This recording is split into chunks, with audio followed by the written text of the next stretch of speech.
अस्सलाम वालेकुम नाज़रीन, अवां जो मेज़बान एहसान नारे जो अॼु ख़बरनामे सां तव्हांजी ख़िदमत में हाज़िर आहियां। कुंभ मां वहीद अली जामड़ो जी रिपोर्ट मुताबिक़ 10 सालनि जो नीगर अली बरवाह में ॿुॾी फ़ौत। इरशाद पुटु दिलबर वसाण जिसकाणी पुल वटि अली बरवाह में किरी फ़ौत थी वियो। मौसूम नीगर जी ॻोल्हा ॻोठाणनि पंहिंजी मदद पाण तर्क कई। 4 कलाकनि जी ॻोल्हा खां पोइ लाश हथ।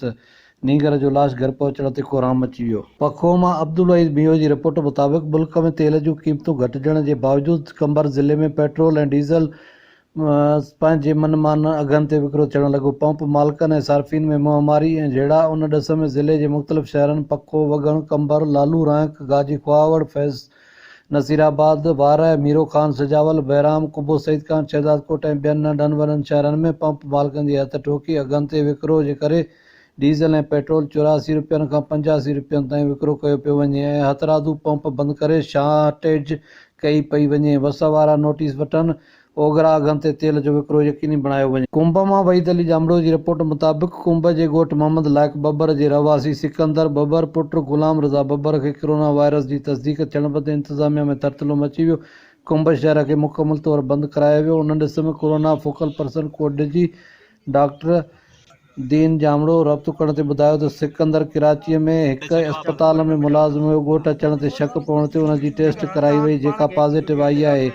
उनखे घर में आइसोलेट कयो वियो आहे ऐं घर वारनि जा बि टेस्ट कया वेंदा ऐं उन्हनि खे बि करंटीना कयो वियो आहे। ॿिए तरफ़ कुंभ ऐं भरपासे में ख़ौफ़ हिरास पकड़िजी वियो आहे। पिरियालो मां सोबत अली नारे जो जी रिपोर्ट मुताबिक़ पिरियालो ऐं उन जे भरपासे में बदअमनी वधी वई। गुज़िरियल हिकु ई राति में फुर्जूं 4 वारदातूं, हिकु मोटरसाइकिल, 4 मोबाइल सेट ऐं हज़ारें रोक पैसा फुर। अवाम में ख़ौफ़ हिरास। इंतिज़ामिया नाले जी का बि शइ ॾिसण में न पई अचे।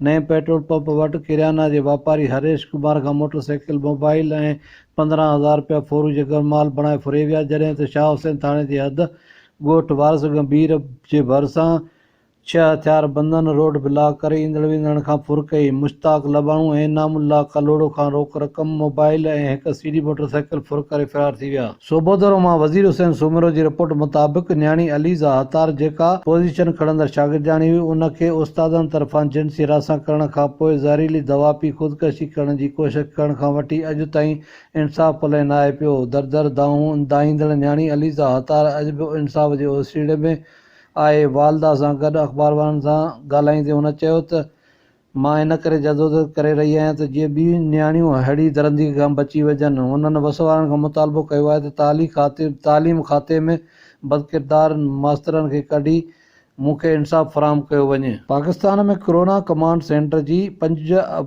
मई जी रिपोर्ट मुताबिक़ पाकिस्तान में मुतासिरीन जो अंगु 21,501 ताईं पहुची वियो आहे, जॾहिं त मरंदड़ जो तइदाद 486 आहे ऐं जॾहिं त हिन मर्ज़ मां सिहतयाब थींदड़नि जो अंगु 5,782 आहे। ॿिए तरफ़ सिंध अंदरि कोरोना जे मरीज़ जे मुतासिरनि जो अंगु 7,882, पंजाब 8,103, बलूचिस्तान 1,321, ख़ैबर पख्तूनख्वा 3,288, आज़ाद कश्मीर 71, गिलगित बल्तिस्तान 372 ऐं इस्लामाबाद में 464 ताईं अंगु पहुची वियो आहे। ॿिए तरफ़ सॼी दुनिया में कोरोना मर्ज़ में मुब्तला माण्हुनि जो तइदाद 36,73,389, जॾहिं त सिहतयाब थींदड़नि जो अंगु 12,11,216 आहे ऐं हिन वबा में जान जी बाज़ी हाराईंदड़नि जो तइदाद 2,53,401 आहे।